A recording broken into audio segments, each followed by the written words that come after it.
그래서 오늘부터 각에 대해서 다시 한번 정의를 할 테니까 잘 기억을 해 줍시다. 일단 각이라고 하는 거는 출발점이 같은 반직선 두 개가 있어.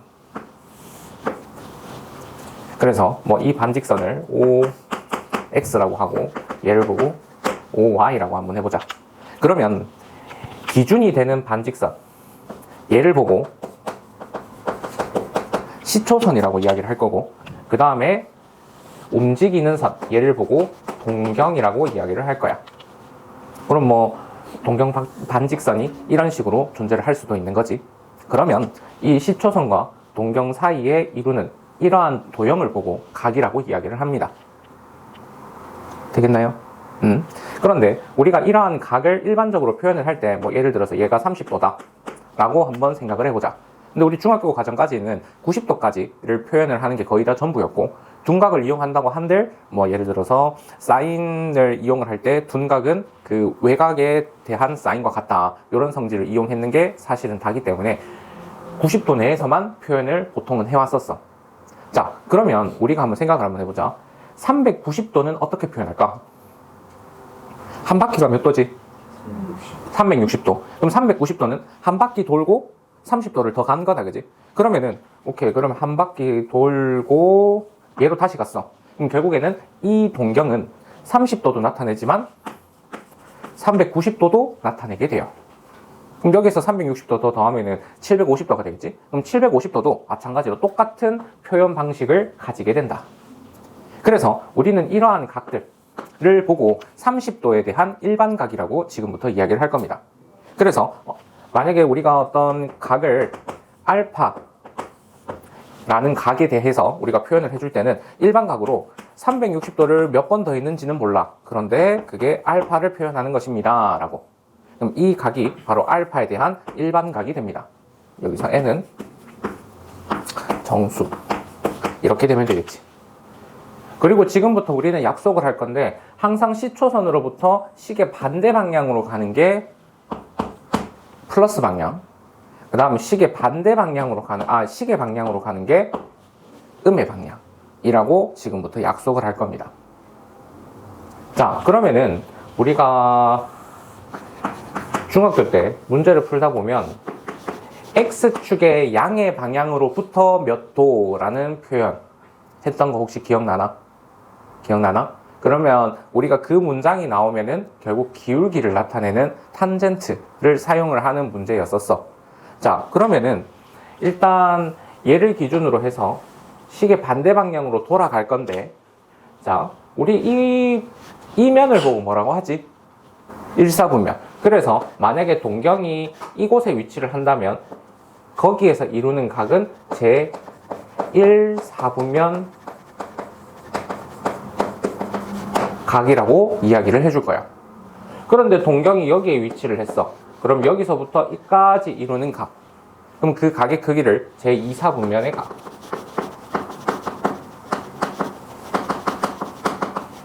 그럼 동경이 이곳에 위치를 한다? 그러면 제3사분면, 그 다음에 동경이 여기 위치를 한다. 그러면 제4사분면의 각. 이렇게 표현을 해줄 거야. 자, 그러면 우리가 제1사분면의 각입니다. 뭐 예를 들어서 세타라는 녀석이 있다 라고 한번 해보자. 그랬을 때 그 세타는 우리가 360도를 몇 번 더 돌았는지는 모르겠으나 세타를 갔는데 그 세타가 0도에서 90도 사이입니다. 그럼 이게 이 세타가 제1사분면의 각입니다 라는 표현 방식. 그러면 2사분면이면 이 세타 범위만 바뀌면 되겠지. 90도에서 180도 사이. 그 다음 180도에서 270도 사이에 있는 각을 우리가 세타로 지정을 해준다면 제3사분면각, 마지막으로 270도에서 360도 이 사이에 있는 각이라고 한다면 우리는 제4사분면각이라고 한다. 자, 그러면 우리 시초선하고 동경으로 하나의 각을 이룬다라고 했지. 그러면 만약에 동경 두 개의 위치에 따라서 그럼 그 사이에 이루는 각은 어떻게 표현이 가능한가에 대해서 이야기를 한번 해보도록 하겠습니다. 그럼 일단 첫 번째, 만약에 두 동경이 일치한다. 그러면 어떤 하나의 동경이 뭐 기본적으로 시초선이 이렇게 있다라고 한번 해봅시다. 그래서 하나의 동경이 이렇게 표현이 되어 있고 또 다른 하나가 또 마찬가지 일치한다라는 게 겹친다라는 표현인 거지. 자, 그러면은 우리 첫 번째 동경에 대한 각, 그 다음에 두 번째 동경에 대한 각, 얘네들 차는 0이 될 거야. 근데 이럴 수도 있잖아. 이 베타가 이렇게 표현이 된 각일 수도 있는 거잖아. 혹은 알파가 한 바퀴 돌고 왔는 각일 수도 있는 거잖아. 그렇기 때문에 만약에 두 동경이 일치한다. 그러면 얘네들이 이루는 각의 차는 반드시 0도에 대한 일반각이 됩니다. 얘네들 차가 한 바퀴가 되든지 아니면 차가 0이든지, 근데 0도에 대한 일반각이 뭐야? 360도, 720도, 그 다음에 1080도 등등 되겠나요? 그럼 결국엔 두 동경이 일치한다는 것은 각의 차가 0도에 대한 일반각이다. 자, 그러면 두 번째, 두 동경이 일직선상에 위치를 하고 있는데 방향이 반대야.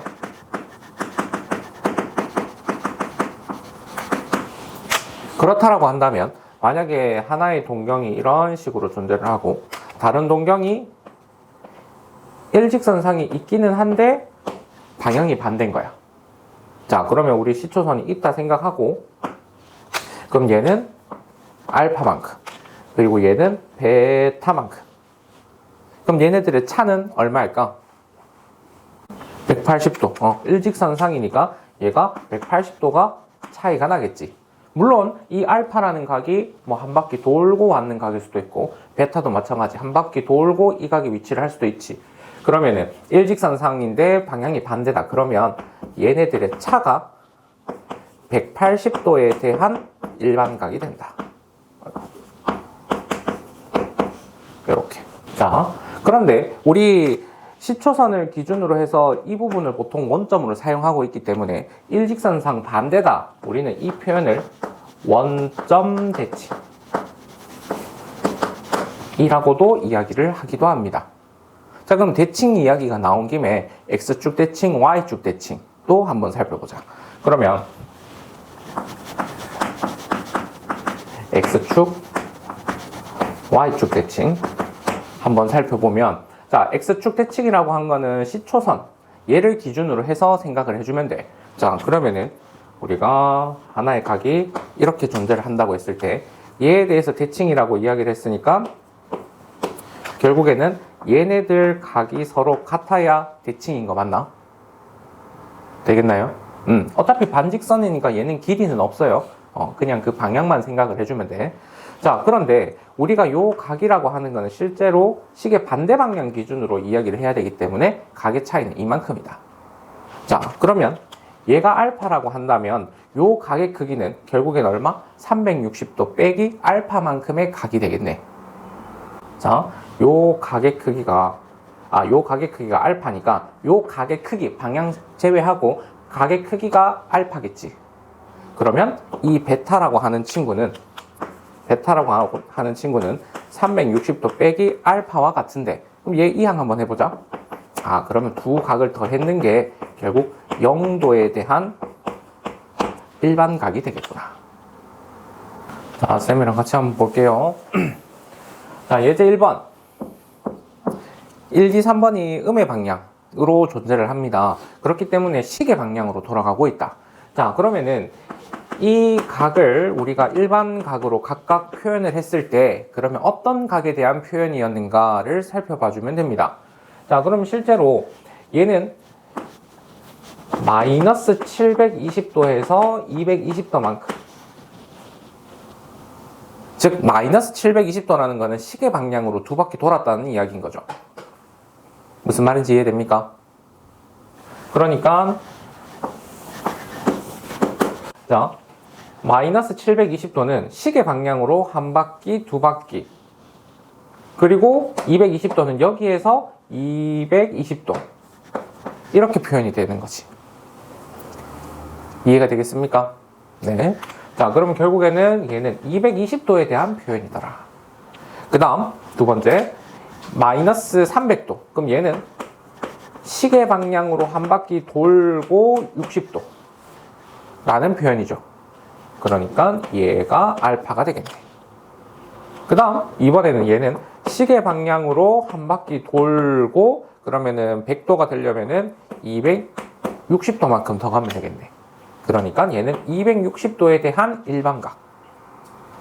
그 다음 얘는 시계 반대 방향으로 한 바퀴 돌고 40도를 더 가자 라는 표현이니까 얘는 40도에 대한 일반각. 그 다음 얘는 360도 한 바퀴 돌고 그 다음에 340도. 그럼 얘는 340도에 대한 일반각. 이렇게 표현이 되겠네요. 그러니까 문제에서 얘기하는 알파 값이 가장 작은 것은 이라고 이야기를 했으니 4번이 정답이 되겠네. 되겠습니까? 그 다음 예제 2번. 세타가 1사분면각이래요. 그러면은 우리 느낌적인 느낌으로 세타가 동경이 이런 식으로 표현이 되겠네. 그지? 자, 그렇기 때문에 세타라고 하는 각은 몇 바퀴를 돌았는지는 모르겠으나 우리가 이 알파가 0에서 90도 사이더라 라는 거지. 이 세타가. 되겠나요? 그런데 그러면 3분의 세타는 어디에 위치를 하는가? 그러면 3분의 세타라고 하는 거는 이거 나누기 3이니까 120도 곱하기 n 더하기 3분의 알파도. 그러면 3분의 알파도라고 하는 거는 0에서 30도 사이. 자, 그러면 이렇게 한번 봅시다. n이 0. n이 0이라는 이야기는 한 바퀴도 안 돌았다는 이야기인 거죠. 그러면 어디에 위치해? 3분의 알파가 1사분면에 위치하겠네요. 오케이, 제 1사분면. 그 다음에 얘가 한 번 추가가 됐어. 그럼 120도 더하기 이만큼이니까 여기에서 120도만큼 더 가는 거니까 그러면은 120도만큼 더해주면 120도와 150도 사이가 되겠지. 120도와 150도 사이. 그러면 이 각은 어디에? 여기 2사분면에 위치를 하게 되겠네요. 그 다음에 이 120도를 두 번 더 해봅시다. 두 번 더 해보면은 얘는 240도와 그 다음에 270도 사이에 있구나. 그러면 3, 4분면 각도 표현이 가능할 거예요. 그리고 얘를 3번 돌면 결국 한 바퀴 돈 거니까 다시 처음으로 돌아오죠. 그러니까 얘네들 각이 120도씩 차이가 나더라. 아, 그러면 우리가 이 3분의 세타라고 하는 거는 1, 2, 3, 4분면을 지나는 각이구나. 혹은 제 1, 2, 3, 4분면 각이구나 라고 표현을 할 수가 있게 됩니다. 되겠나요? 단순히 각이 하나만 표현이 되는 게 아니에요. 이 각의 범위에 따라서 여러 개의 사분면의 표현이 될 수도 있습니다. 그러면 세타가 나타내는 동경이 이렇다라고 한다면 5세타 역시 마찬가지.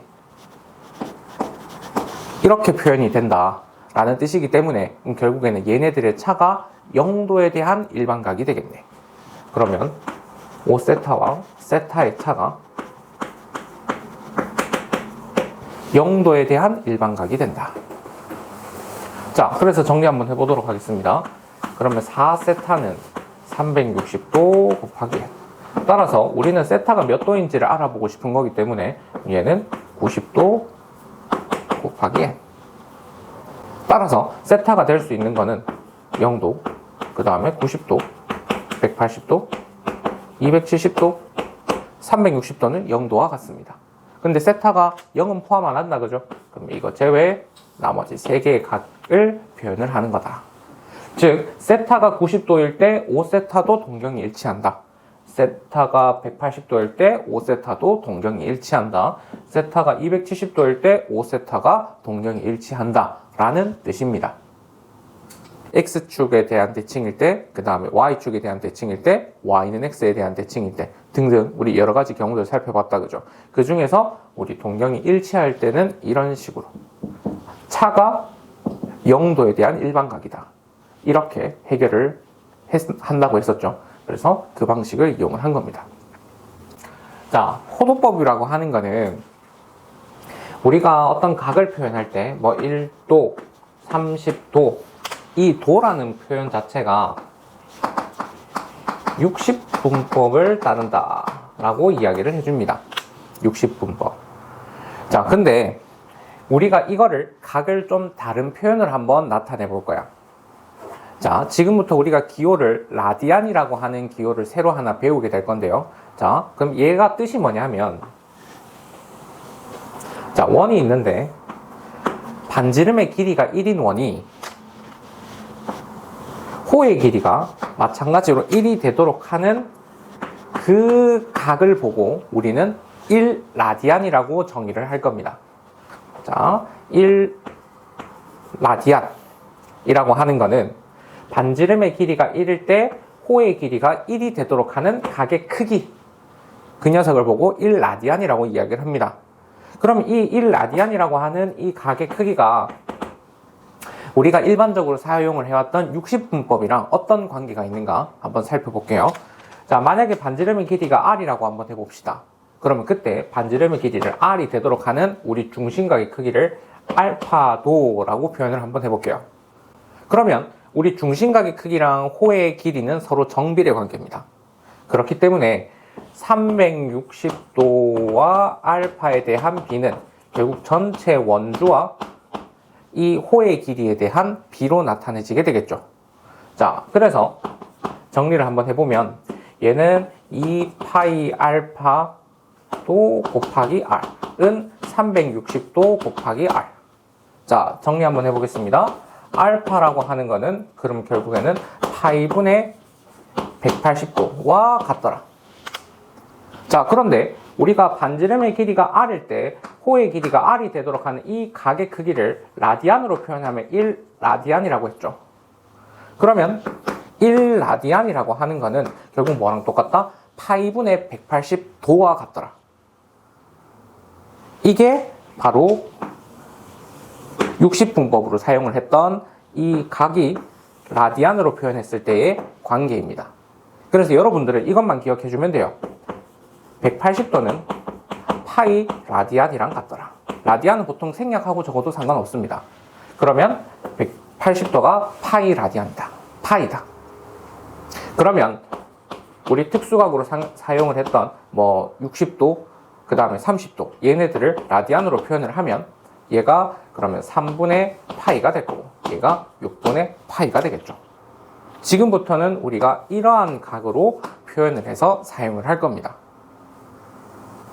1라디안이 파이분의 180도와 같다고 했으니까 그럼 여기에서 1도라고 하는 거는 파이를 180으로 나눈 거와 같더라. 1도는 180분의 파이 라디안이다. 그래서 1라디안의 뜻은 반지름의 길이가 1일 때 호의 길이가 1이 되도록 하는 각의 크기. 자, 그러면 60도에 대한 일반각. 그럼 360도 곱하기 n 더하기 60도 이렇게 표현을 했다, 그죠? 그러면 이 친구 역시 호도법으로 한번 표기를 해보면 360도는 그럼 2파이겠죠? 그리고 60도는 3분의 8. 그럼 호도법으로 표기한 60도에 대한 일반각은 이런 식으로 표현을 하는 겁니다.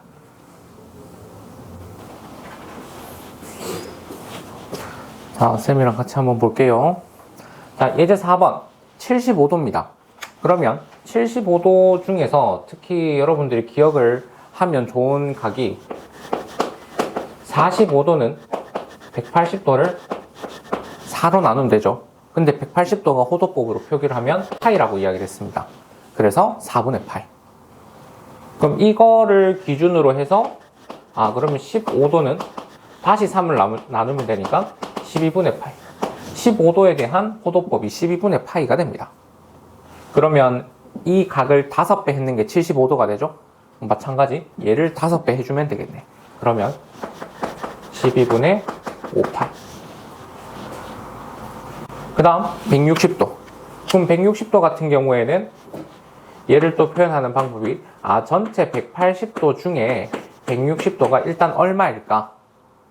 한번 체크를 해보는 겁니다. 그러면은 얘가 나누면은 18하고 20 하면은 9분의 8 된다. 그죠? 그러면 9분의 8 파이라고 해주면 180도에서 9를 나누면 20도, 거기서 8을 곱하면 호도법. 되겠습니까? 오케이. 어차피 지금 현재 이 표현은 180도를 나누고 곱한 과정이기 때문에 이 값과 다르지 않죠. 단지 이 친구를 호도법으로 표기만 한 겁니다. 자, 그 다음 마이너스 300도. 그럼 얘는 300이라고 하는 값은 전체 360도 중에 300도. b가 얼마가 되는지 살펴보니까 6분의 5더라. 그러면 얘는 마이너스 6분의 5파이. 이렇게 표현을 해주면 되겠네요. 15도는 방금 얘기했죠? 12분의 파이.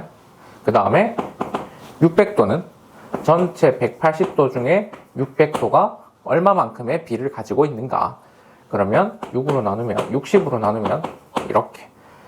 그러니까 3분의 18. 이런 식으로 표현해주면 되겠습니다. 그 다음에 예제 5번. 주어진 각들을 우리가 일반각으로 표현을 한번 해보자. 아까 300도는 6분의 5파이라고 계산을 했으니까 그럼 이 각은 6분의 5파이. 그럼 6분의 5파이의 일반각으로 표현을 하자 인 거니까 아까 360도가 2파이였죠. 그러니까 2파이 곱하기 n 더하기 6분의 5파이. 이게 바로 300도에 대한 일반각을 호도법으로 표기하는 방법입니다. 마찬가지 마이너스 210도다. 그러면 210도를 일단 호도법으로 표현을 한번 해봅시다. 이런 식으로. 그러면 30으로 나누면 12, 7. 그러면 얘는 마이너스 12분의 7파이가 되는구나. 그러면 2파이 곱하기 n 더하기 마이너스 12분의 7파이구나. 근데 이 마이너스 12분의 파이라고 하는 거는 시계 방향으로 돌아가는 거니까 그럼 여기에서 2파이를 더해주면 시계 반대 방향, 양의 값이 나오겠죠. 그럼 12분의 24니까 17파이. 실제로 이 각은 얘랑 똑같더라. 그렇기 때문에 얘를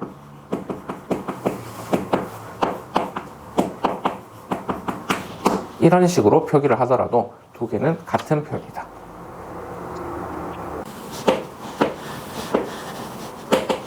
자, 1라디안은 반지름의 길이가 1일 때 호의 길이가 1이 되도록 하는 각의 크기를 1라디안이라고 이야기를 했어요.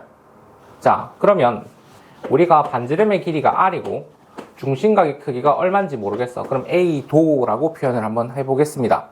그러면 우리는 이 각을 이 호의 길이를 전체 2파이 중에 360도 분의 a도만큼입니다 라고 이야기를 했었죠.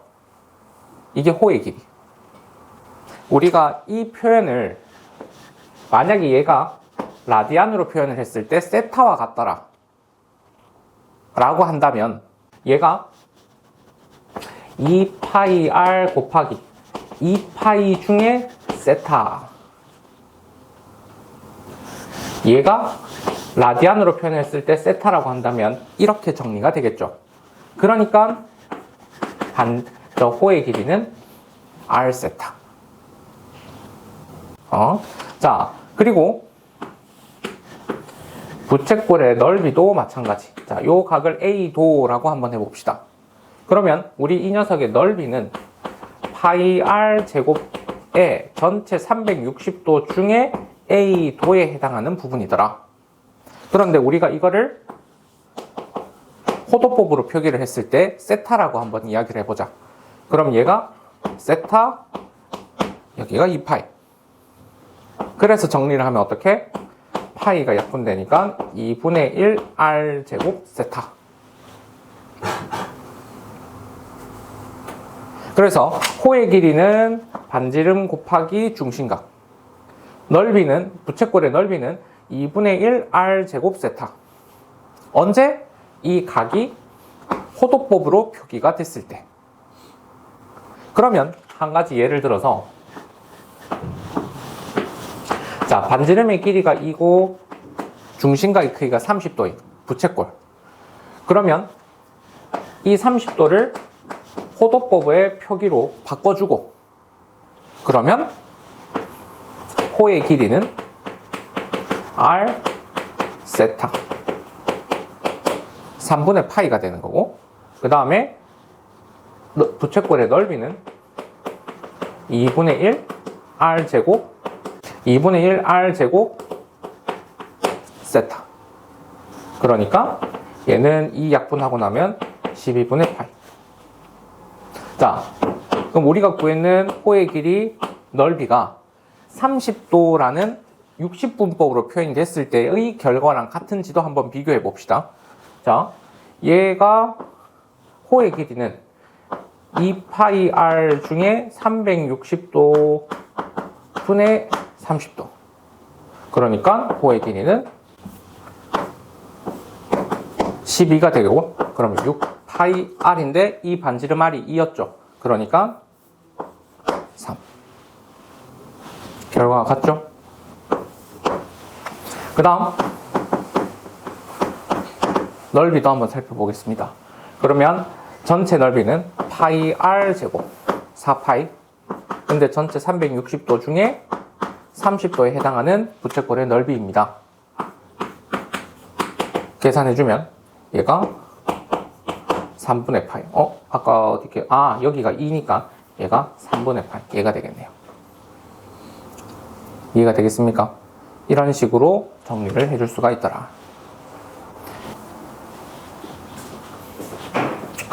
자, 쌤이랑 같이 한번 살펴볼게요.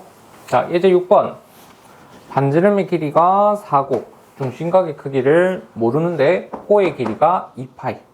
그러면 얘는 R 세타. 따라서 세타는 2분의 파이. 90도가 되겠죠. 그럼 부채꼴도 90도가 되도록 이런 식으로 그려주면 되겠습니다. 자, 그리고 이 녀석의 넓이는 2분의 1 R제곱 세타 해주면 부채꼴 넓이 바로 나오겠죠. 그러면 얘가 16이니까 부채꼴의 넓이는 4파이. 자, 그 다음에 예제 7번. 둘레의 길이가 8이래요. 그럼 둘레의 길이를 생각을 해줄 때 반지름 하나, 반지름 둘, 그리고 호의 길이. 근데 우리 지금 반지름의 길이도 모르고요. 중심각의 크기도 모릅니다. 그렇기 때문에 반지름의 길이를 R, 중심각 크기를 세타라고 했을 때 얘는 반지름 두 개의 호의 길이 R 세타, 이거 합이 8이다. 이해가 되겠나요? 자, 그랬을 때 이 부채꼴의 넓이의 최대값을 구하라고 이야기를 했는데, 그럼 이 부채꼴의 넓이는 2분의 1 R제곱 세타. 그러면 우리가 가지고 있는 이 관계식을 이용을 해서 얘를 함수로 표현을 해주면 되겠네. 자, 정리 한번 해볼게요. 그러면은 얘는 R 세타는 8 마이너스 2R. 그럼 세타가 R분의 R분의 8 마이너스 2. 이렇게 표현이 되겠네. 자, 그런데 우리가 둘레의 길이를 미지수 두 개로 뒀는데 얘를 대입을 한다? 그러면 유리함수가 됩니다. 맞죠? 자, 그렇기 때문에 우리는 이 녀석을 이렇게 표현을 한번 해볼게요. 자, 우리 호의 길이 자체를 하나의 문자로 두는 겁니다. R 세타를. 그런데 이 부채꼴의 넓이가 2분의 1 R 제곱 세타인데 그 중에서 R을 제외한 R 세타를 우리가 뽑아낸다면 얘는 2분의 1 곱하기 반지름 곱하기 호의 길이도 마찬가지 넓이가 되는 걸 알아낼 수가 있게 돼요. 그래서 반지름 2개 그리고 호의 길이 더 했는 게 8입니다. 그럼 이걸 가지고 우리가 L을 반지름에 대한 1차 함수로 표현을 한다면 이 넓이가 2분의 1 아래 8-2r이라고 하는 2차 함수. 근데 아래로 볼록이에요? 위로 볼록이에요? 위로 볼록이다, 그지? 그럼 위로 볼록이니까 최대를 가져요? 최소를 가져요? 최대. 어디에서? 꼭지점에서. 그러면 어떤 r에서 최대값을 갖는지. 그럼 그 r이 계산이 된다라고 한다면 그 r이 계산이 된다라고 한다면 호의 길이도 계산이 될 것이고, 그럼 호의 길이를 통해서 중심각의 크기도 알아낼 수 있더라.